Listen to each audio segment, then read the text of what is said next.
Idukki government nursing കോളേജിലെ വിദ്യാർത്ഥികളും രക്ഷിതാക്കളും വീണ്ടും സമരമുഖത്തേക്ക് ഇറങ്ങുകയാണ്. നഴ്സിംഗ് വിദ്യാർത്ഥികൾക്കായി ഹോസ്റ്റൽ സൗകര്യം ഏർപ്പെടുത്തണമെന്ന ഉറപ്പ് പാലിക്കാത്തതിനെ തുടർന്നാണ് PTAയുടെ നേതൃത്വത്തിൽ നിരാഹാര സമരത്തിനായി തയ്യാറെടുക്കുന്നത്. ഹോസ്റ്റൽ സൗകര്യമൊരുക്കാൻ ഡയറക്ടർ മെഡിക്കൽ എഡ്യൂക്കേഷൻ ഉത്തരവിട്ടിരുന്നുവെങ്കിലും അത് ഇതുവരെയും നടപ്പിലായിട്ടില്ല.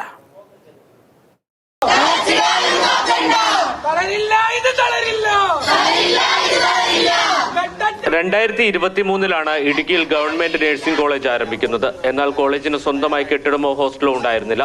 ഹോസ്റ്റൽ സൗകര്യം ഏർപ്പെടുത്തണമെന്ന് വിദ്യാർത്ഥികളും രക്ഷിതാക്കളും നാളുകളായി ആവശ്യപ്പെടുന്നു. ഇതിനായി നിരവധി സമരങ്ങളും നടത്തി. കഴിഞ്ഞ തവണ നഴ്സിംഗ് കോളേജിന്റെ അഡ്മിനിസ്ട്രേറ്റീവ് ഓഫീസ് ഉപരോധിച്ചുകൊണ്ട് കുട്ടികളും രക്ഷിതാക്കളും സമരം ആരംഭിച്ചതോടെ ജില്ലയിൽ നിന്നുള്ള മന്ത്രി തന്നെ വിഷയത്തിൽ ഇടപെട്ടു.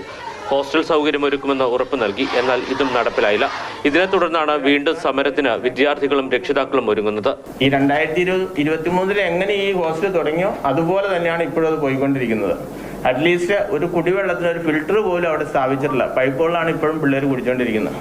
ഈ കഴിഞ്ഞ ദിവസം തൊട്ട് ഫുഡിന് വീണ്ടും പ്രശ്നമായി കഴിഞ്ഞപ്പോൾ ഇവർ കുറേ പിള്ളേരെ മെസ് കട്ട് ചെയ്തു.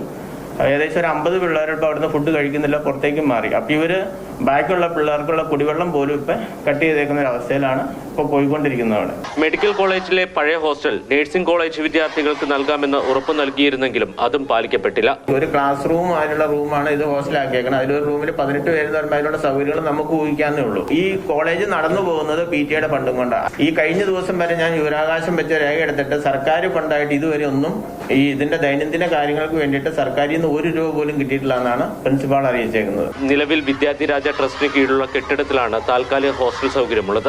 ഇവിടെ ക്ലാസ് മുറികളിൽ 10ഉം 18ഉം പേരാണ് കിടന്നുറങ്ങുന്നത്.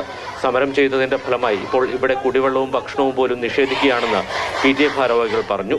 നേരത്തെ സമരം ചെയ്തതിന് CPM ജില്ലാ സെക്രട്ടറി കുട്ടികളെയും രക്ഷിതാക്കളെയും ഭീഷണിപ്പെടുത്തിയത് വിവാദമായിരുന്നു. മാതൃഭൂമി ന്യൂസ്, ഇടുക്കി.